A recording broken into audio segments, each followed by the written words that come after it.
For many years, we've seen a lot of pain within the Indigenous community. Murdered and missing Indigenous women and girls, unclean drinking water, the fight to protect Indigenous land. More recently, the news of children's graves found at residential schools. Native Women's Association in Canada is a voice for many within the Indigenous community. They are doing a lot of good work.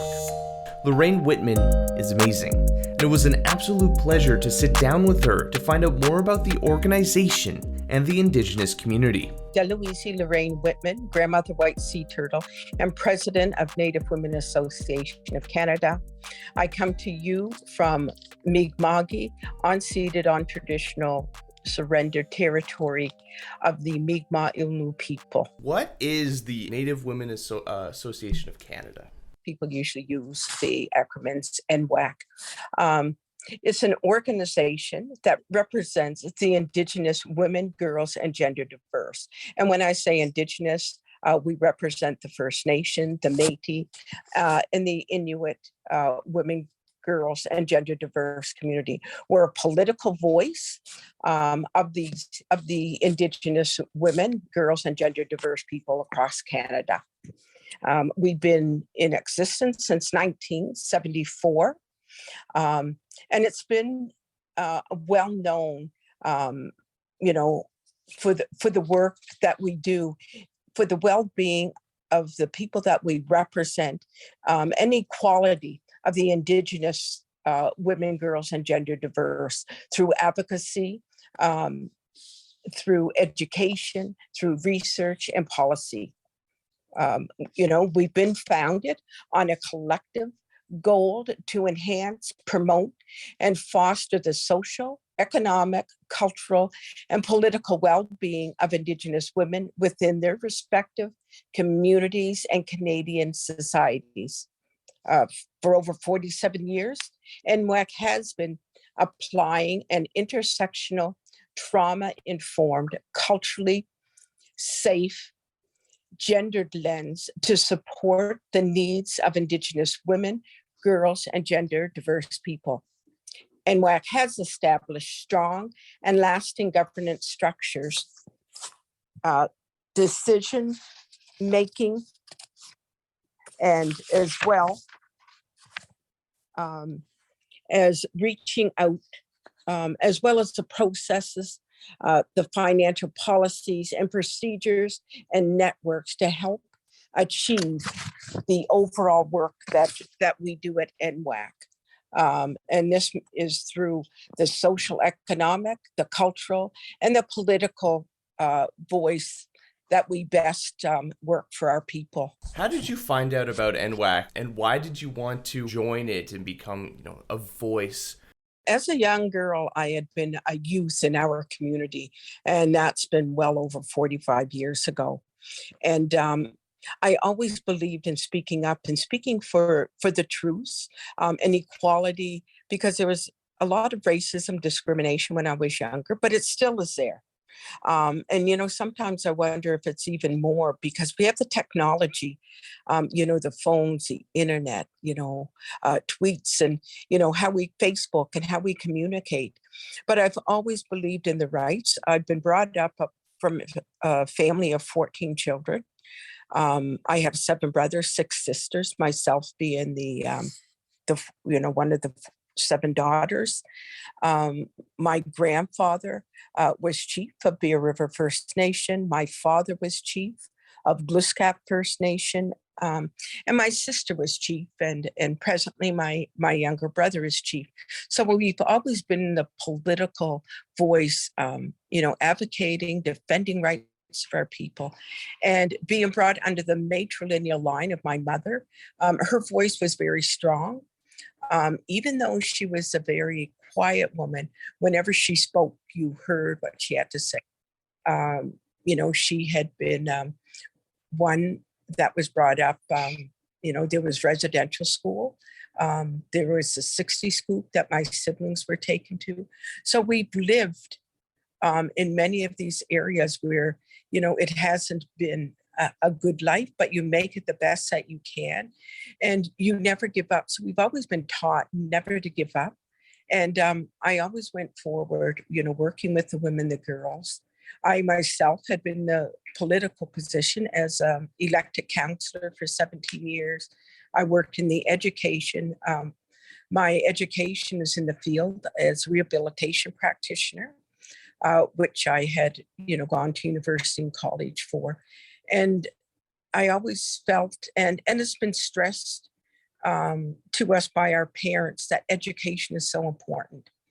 And of course, if you haven't your health, then really haven't much, because you need your health to be able to get out there and to advocate. So, in a long story short, it's been a number of years for equality and just to be at the same level as everyone else. It's so important to have individuals like yourself and your family advocating and working towards change, because for so long, Indigenous voices have just been swept under the rug, just ignored, even as we're seeing things, coming up in the news over the summer with these children that were found. Indigenous peoples have known this has been something, and then the general public just a thing in the background. It just seems to be a theme that people don't seem to take Indigenous voices seriously. We haven't been given the right for many, many, many years. It's unfortunate that people who live in Canada, the Canadian, their everyday Canadian citizen, has now opened their eyes, as we have, found the remains of our children, that have been buried. And now Canada's awakening, saying, what's happening here? How did I not know this? But, if we open our ears and, sometimes our eyes to our heart, with compassion and with love of one another. We would have heard that before, but when it comes to children, people tend to think in a different perspective, because we are protective of our children. And, the way that we use our children certainly tells us how we are in the whole scheme of life with our children and how a country's run. So, the TRC has been out there. The Honorable Murray Sinclair stated that there were remains of our children that were buried, and many people didn't know about them being buried, but no one listened to them then, and they're just starting to listen. And those were recommendations in the TRC. So we are moving forward, and my heart and spirit goes out to the community members, to the families, as they find the remains of their loved ones. But in saying that, it's up to those communities how they decide what to do with the remains of the children that, they find, and whether they take them home to have a proper burial. It's up to them. They're the ones that are hurting and healing. And yes, we hurt and heal for them, and we're empathetic with the families, but it's up to the communities to decide how they wish to proceed with the remains. Inequality, climate change, all these things. The only way we're going to solve these problems is by working together, hearing each other's voices, becoming a united community, right? Exactly. There's a large problem out there, and we all need to be part of the solution. And we need to look at it in a respectful way towards one another. And we can't put the blame on anyone, because blame becomes hatred. Then there's fear, and then it goes into, more worse. And we don't want that negative energy out there. We want to have positive energy. We want to have hope for one another, because we've looked and seen in history, it repeats itself. And in order for for this to happen to any other race of people, we need to tell the truth. We need to be transparent and truly know that there is a problem here, and be open and admit that there was wrongdoings, and we need to proceed in that manner. And we can do it if we all work together. And that's not just governments, organizations, businesses. It's the everyday person. The teachers in school need to, in our home, because where does prejudice start if it not in the home? So we need to be able to educate, our children and many people out there. I grew up in a rather conservative community, and it is just interesting. I will use that word. The propaganda that is spread and shared at a young age for people. And it took me a long time to escape those echo chambers and actually meet Yeah. people and be like, huh, maybe that's not how the world works. Maybe the world is different. Maybe it isn't centered around this one aspect, this one sort of culture. But it's been great meeting with different Indigenous-led organizations and peoples and just getting a new perspective. We look at the national inquiry into the murdered missing Indigenous women, girls, and the two-spirited. And I see this as being like two-eyed seeing, in that, there had to be research done. There had to be notes, and, there were, and when I say stories, they're testimonies, their life experience that happened with the families and of their loved ones that have never been found. There's some well over 50 years and more that have never been able to have closure with their loved ones. And I often think, oh my golly, you're wondering in your mind every night you go to bed, I wonder if she's okay. Where is she? I hope that she wasn't, harmed, or if she were, that, she didn't feel much of the pain. These families, these mothers, these fathers, aunts, uncles, aunties, they go through this. And I just think, we need to have some peace, some solace. And the only way we can do that is open those, closed cases and try to find some justice there. People just don't disappear. People aren't murdered. They don't do it. There's someone else that is out there, and we need to have the truth. So, that's a scientific component, but yet the Indigenous women, the community members, they knew that this, woman, girl, or gender diverse, person had been murdered. But why isn't anyone ever accounted for? So we knew that, but yet no one would believe us until a national inquiry had been taken with millions of dollars, thousands of pages and testimonies, experience the hurt, the pain. And that's where we're at now.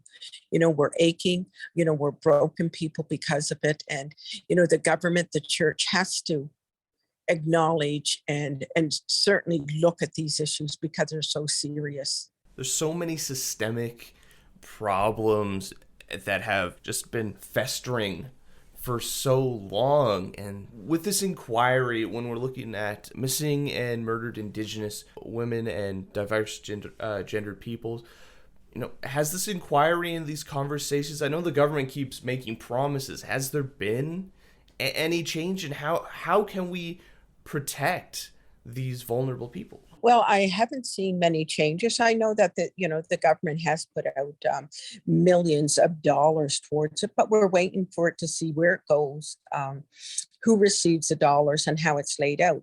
Now we were supposed to have a national action plan, federal national action plan, in regards to the murdered, missing Indigenous women, girls, and two-spirited.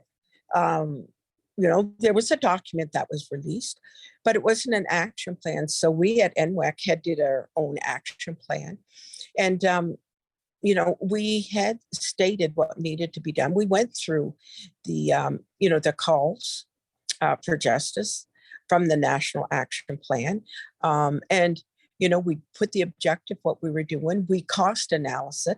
So we put a cost to it. We put a timeline when we wanted it completed and, follow up from there. But, we haven't seen any of that yet, with the government in those areas, although we at NWAC, we're doing it, even though we didn't have the dollars. But we can't blame the pandemic for everything. The pandemic certainly has been a crisis with the women, because the violence increased at the very beginning because people were isolated in their own homes and they couldn't go elsewhere. So they're living in the same home as their perpetrator.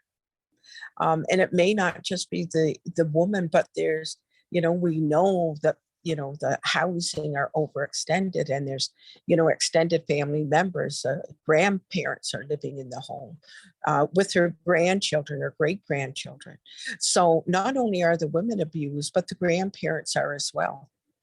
And then you have the children that are listening to the abuse or seeing the abuse that's occurring.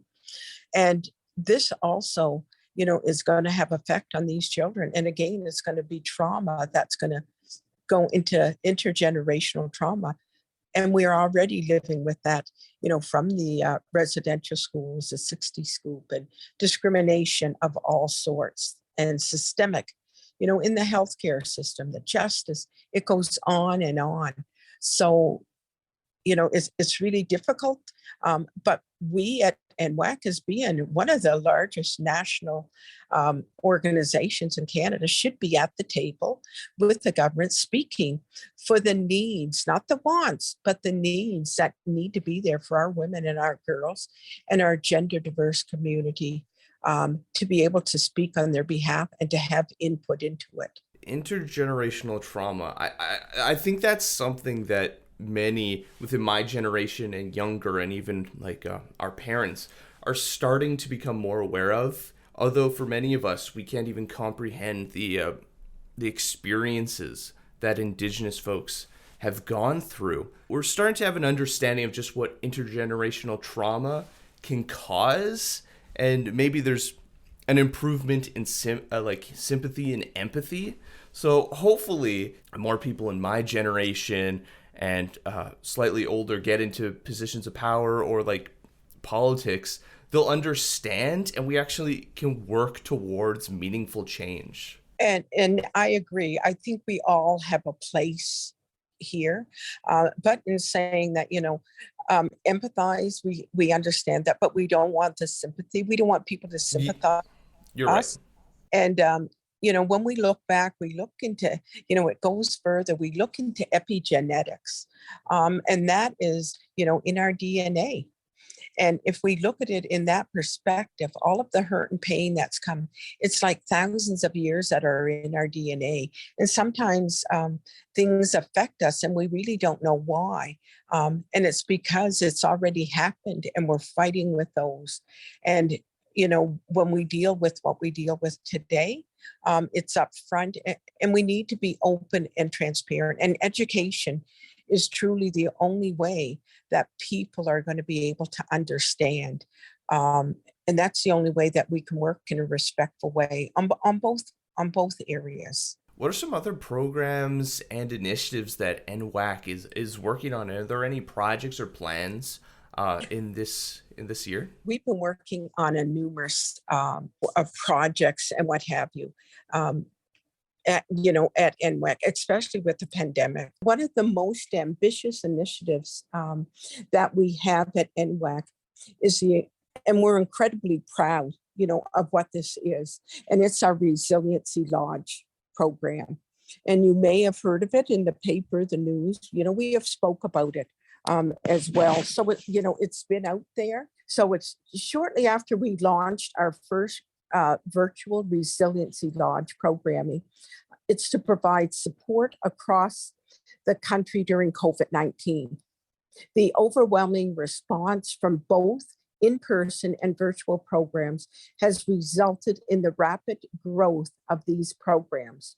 We have had well over 10,000, if you can imagine that, 10,000 participants in virtual workshops, and in getting ready to open the doors of our second Resiliency Lodge, which is happening in New Brunswick with the Willistock homelands. This is really exciting for us at NWAC because this is part of our calls. We need wellness, health, and this is truly a part of our healing. So we also have a number of other ongoing programs and initiatives that are core to NWAC's mandate. We have Beat the Drum. Now, many of these you'll be able to see on our site at NWAC, nwac.ca, to go in and further educate yourself and get a better understanding, because what I'm saying is just a brief overview of what we're discussing. So it's Beat the Drum. It's our entrepreneur outreach and navigation program. It saw the growth in the past year with the addition of the Indigenous Women's Business Directory and increased workshops offering to support Indigenous women and girls and 2LS LGBTQIA+ entrepreneurs. We also launched Restoring the Circle last year as an e-learning program that provides trauma-informed and culturally safe training for series providers working with the 2S LGBTQIA+ Indigenous people with living experience of gender-based violence. And, these are so important. And why I say that is because, we need to work for everyone. And then that's what we're doing. We're doing the best that we can to be open and transparent, for all genders, regardless. So there is so much to be proud of, that these really are just a handful of, of many of the initiatives that NWAC has launched. We're looking forward into, 2022 and beyond. There are two initiatives that we're very excited for that's happening.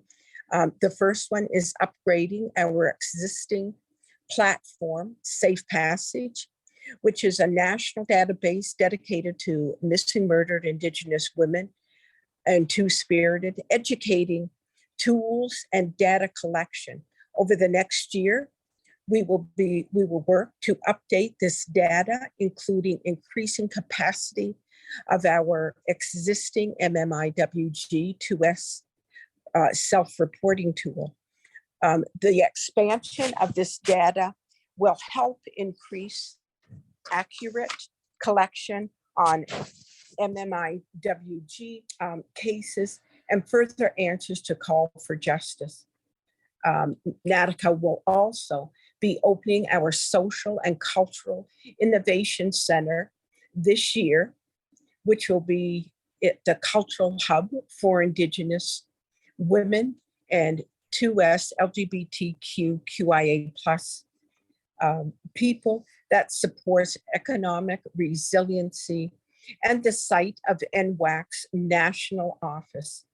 I'm very, excited for this to be able to, soon be open. And we're looking forward to what 2022 has in store for us.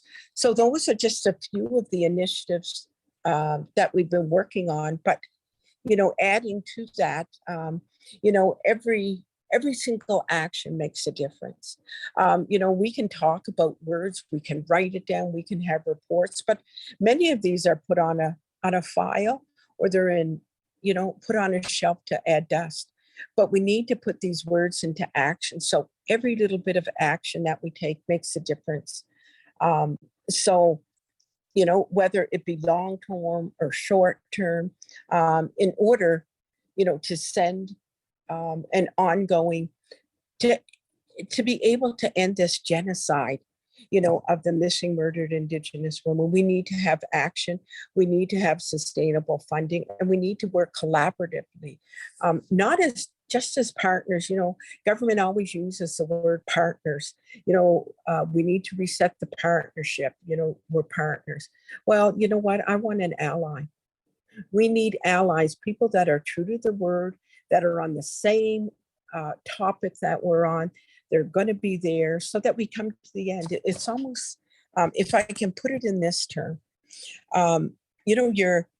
you have, the government on one, and this is a partnership. This is how I see it. And they're in their black Escalade beside a river, and they're on a paved road. We're all going down, 5 kilometers. I'm in the water, in the river, in my canoe. Black Escalade here on a paved road. I'm on a canoe in the water. We start at the same time. The Black Escalade reaches there within 7 minutes. I'm portaging. I'm paddling down the canoe. I come to rapids where I have to portage. I get out of my canoe. I go up into the woods, go around those rapids and those white waters to get to the other side. It's in July. The mosquitoes are thick. I'm sweating. I'm hot. I'm getting thirsty.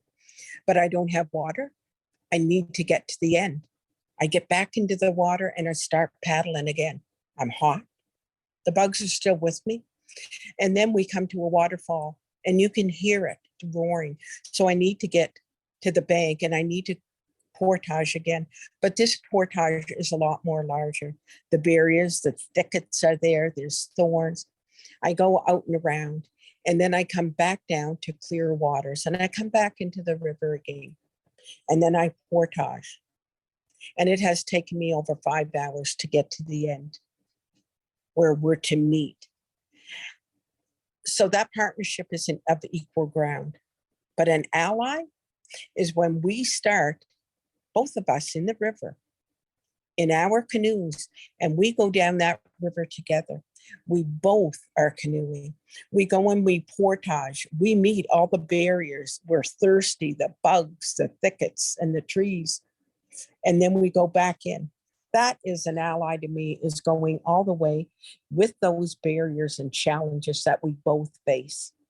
Not just one group of people facing all those challenges by themselves. I'd like to see an ally out there.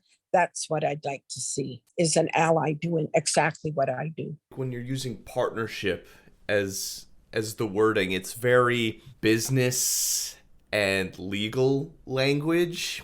It's not on that emotional or personal level that we need to get to work towards reconciliation and true unity. We always have these theme words. We had, TRC, National Inquiry, partnerships, and we really need to look at the language that we use, because each word has such a strong meaning, and it may have a different definition to the person that, is receiving it at the other end. And I truly feel that now we need allies, and we're seeing, in other countries, with what's happening now with Russia, and now we're seeing, the countries coming together and working as allies. And if they can work with other countries as allies, why are we not able to work within our own country with the people that live here, the first peoples of the land?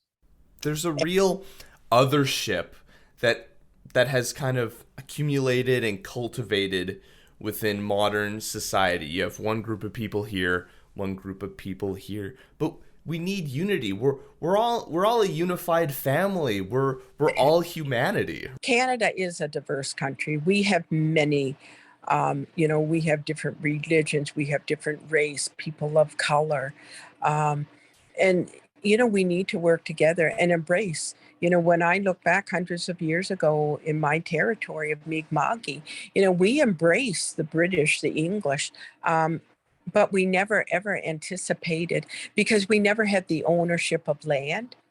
We used, the land for what we needed today, so that there would be more there for tomorrow, for our generations. But the way it is today, we go in and we rape Mother Earth, and we take everything because of this greed. And we never had that. We shared. Whatever we had, we would share. And that's why the midwinter feast is so important, to us, because we gathered, our foods in the summer, we would dry them. And then in the mid of winter, when it's getting over in February, we would all come together, because we've been in our own little areas for so long, because of the bad winters that once, occurred. Then we come together, we take our provisions that we had, we sing, we drum, we dance, we feast, we tell stories, and, we're there in love and compassion. And that's what we need to continue doing. It's a bit humorous that in the modern age, we believe that, capitalism and consumerism is the only way things can be. It's the only way that life works, that everyone's happy. It's like, no, when we're looking at Indigenous communities, they had a united structure tens of thousands of years, the way humanity used to be before we started massive development and urbanization. The way society is now, that's just a tiny little bit of human history. Exactly. Yeah. And, that's why it's so important. And, I truly recommend people to read the National Inquiry, because it has so much history in there. It has so much meaning of why we as Indigenous people um, feel the way we do. And even, the TRC, the Truth and Reconciliation Commission that, Honorable Murray Sinclair was part of. If they read that, it would give another perspective. And it would give the perspective of our children, of our loved ones. And I really, truly believe if we take that time to educate ourselves, it'll be the betterment for all Canadians and, even the world. We have so much to learn from Indigenous communities. It hasn't been until very recently that scientists, anthropologists, archaeologists have started taking the shared stories and shared knowledge more seriously in terms of how long Indigenous peoples have been here, in North America, Turtle Island. They're like, no, only over the Bering Strait during this very specific piece of time. But now they're finding more evidence of peoples who have been here way longer than that. They're like, maybe we should listen to these Indigenous folks. They seem to have a good idea of what's going on. Yeah, exactly. And, I only think, and I certainly respect now that, they're educating the younger children in the school system. And, just recently there's, the initiative of making moccasins for the children and, putting numbers on them. So it gives that perspective of, the work that was done, appreciated. And I know when I do part of my regalia, it's meditative. I do prayers when I do it. And there's meaning behind it. It's not just an outfit, but you have so much more behind that and what you put into your regalia.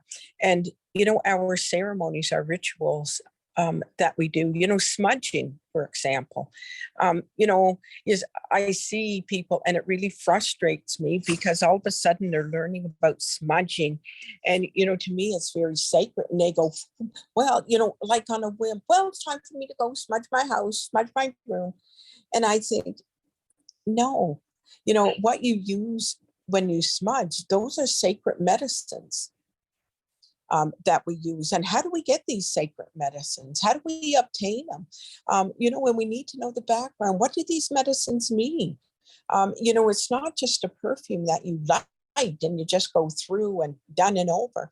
But when I do smudging with people and, I get myself in a different form, and then I have the medicines, I do prayers, I smudge myself, I take all my medals off, my jewelry, because what they don't realize that, jewelry and metals, they're a conductivity of energy. And it could be negative energies. I don't know. But I take them off because those are elements that are taken from Mother Earth as well. And, that's been raping Mother Earth. So off they go. And then I, purify myself in a way that, it meets the heart. Then when I smudge other people, I do prayers for that person. So when the smudging is thick, black, dark smoke that may go to different parts of the body when I'm doing it, then I'll ask that person at the very end, the smudge has told me that, are you having problems with your back? Do you get headaches? What about your lower back? And they'll say, well, how would you know that from what you've just done? Yes, I have. I'll say, well, maybe you should just look into it because the smudge has told me. It's not me saying it, but it's from the, my relatives and the spirits that come to me through the smudging. So it means so much more than, just don't, well, I'm smudging my room today. It's not an aesthetic. No. And I think we need to educate people. And I'm not saying they're doing wrong, but I'm just saying that there's better ways and you need to educate yourself if you're going to be doing it and feel that it's in a spiritual manner. If you don't understand the significance of it, the spiritual aspect, the deep-rooted history within these practices, it's just appropriation. People are going out and they're taking some of the sage and they're truly raping the earth because some of it they're hard to come by. And it takes a while because they're being overextended by taking them. And I know when I go sweetgrass picking, In Mi'kma'ki, I don't always go to the same place because you need that to be able to generate. So you go to one place and then go to another. You don't overtake in those areas. So that respect needs to be out there, and where they source theirs, because there's many people say they're Indigenous when in fact they aren't Indigenous at all. They're not sourced from the Indigenous. Then the question is, well, you say you don't sell your medicines. No, we don't sell it. It's a labor that goes into it. And if you knew the labor that goes into sweetgrass, picking or harvesting or going out and getting sage, even cedar, if you don't have cedar in your home, you still have to go in the damper, areas where it's, where there's watery area. So these are all part of it. Tobacco, growing your own tobacco is difficult. It's not easy. And you need to respect tobacco, because people will just use a cigarette and use that. And I'm not saying that's wrong, because that may be the only means that they can get their tobacco. But you can get truly tobacco leaves that are sourced by an Indigenous person, grown by them, and use that, because in tobacco, there's a lot of chemicals. And we need to understand that. So if they're sourced by an Indigenous person who understands the medicine, I think that education needs to be out there too. Yeah, there is a deep-rooted indoctrination of capitalism in many of our minds, and we see these aspects of spirituality, and we want to feel it, become a part of those communities, but sometimes the intentions, maybe although pure, can be destructive. And you're right, education needs to be there. When someone goes out, just grabs these items like, "Ooh, I want to take part. Ooh, this seems really nice." It's like, no. You can't just be a tourist in that aspect. You gotta go. You gotta meet these communities. You have to have these conversations, these deep connections. Become friends. Become family. Exactly. And, when you go and, you pick some of the medicines or whatever, you always have to give an offering. What is your offering? It's tobacco, because tobacco is a gifting.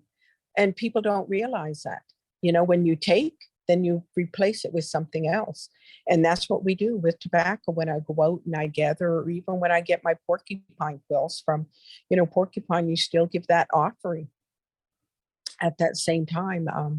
So we need to be respectful in that manner. And that's why the seven grandfather, teachings, or our seven sacred teachings, which we call them in Mi'kma'ki, are so important. They're instilled in our mind. And I've been brought up with those teachings ever since I've been knee-high to a grasshopper. But in saying that, we never said they were seven sacred teachings. They were just teachings that happened. Yeah. And we can have a conversation like this all day. But, I know. I'm going to finish answering those questions that you had mentioned about the initiative. We had gone into the initiatives and how the MMIWG initiatives have made a difference. So, while we've seen more action and finding from the federal government, which I had mentioned earlier, neither of these have proven to invest in the long-term systemic solutions. We're still seeing instability, funding for the MMIWG projects and programs, and we're still missing a national action plan with actionable and measurable steps to change. Yes, every action makes a difference, but at the same time, reach this transformative changes outlined in the MMIWG calls for justice, we need to see much more. So what can we do to protect the Indigenous women, from these initiatives?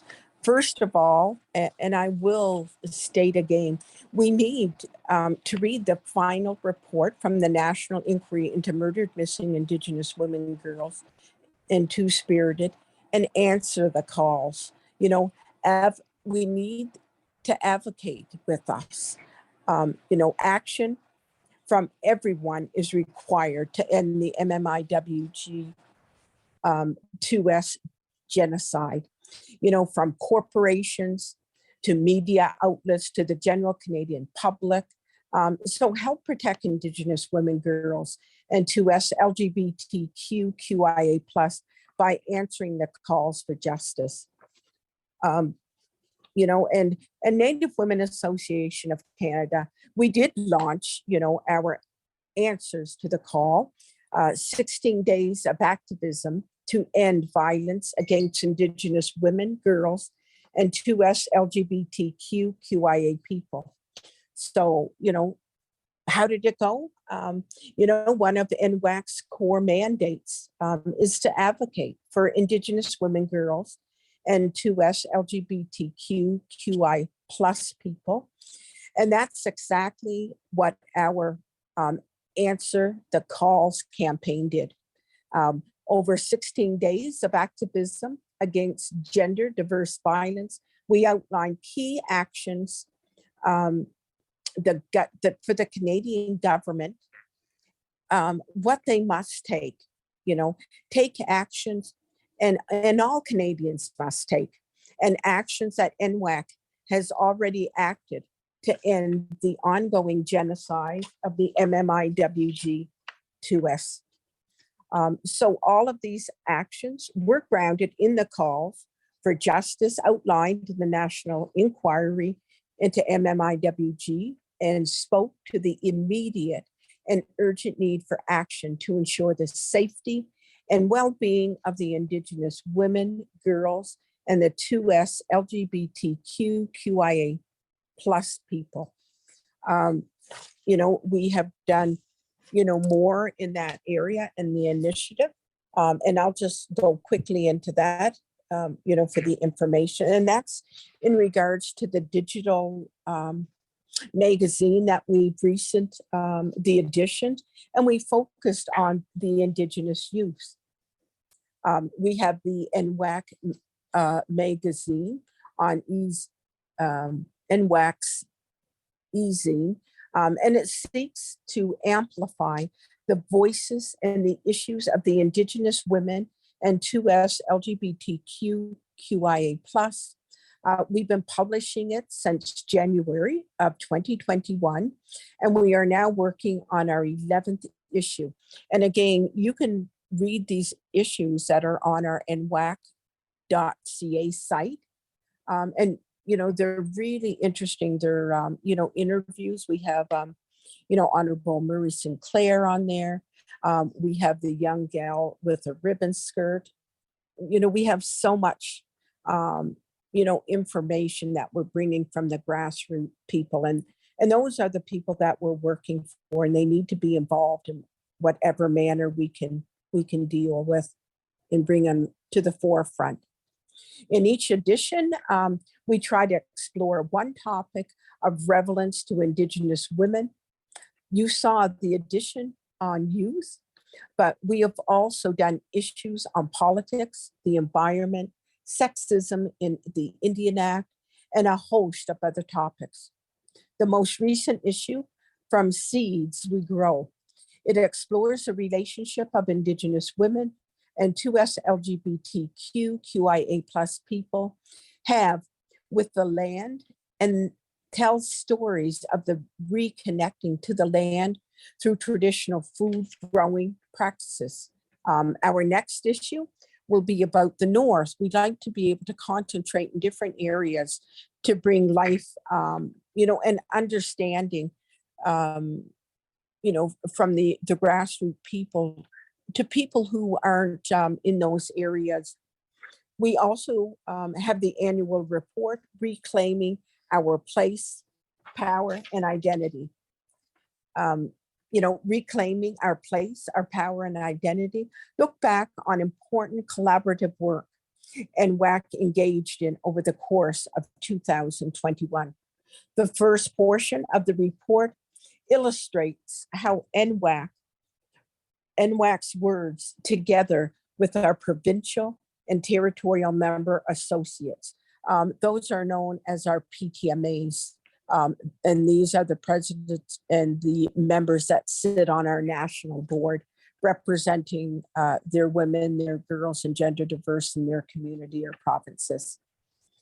So the PTMAs advocate and provide support for the Indigenous women and girls and the 2S LGBTQIA people.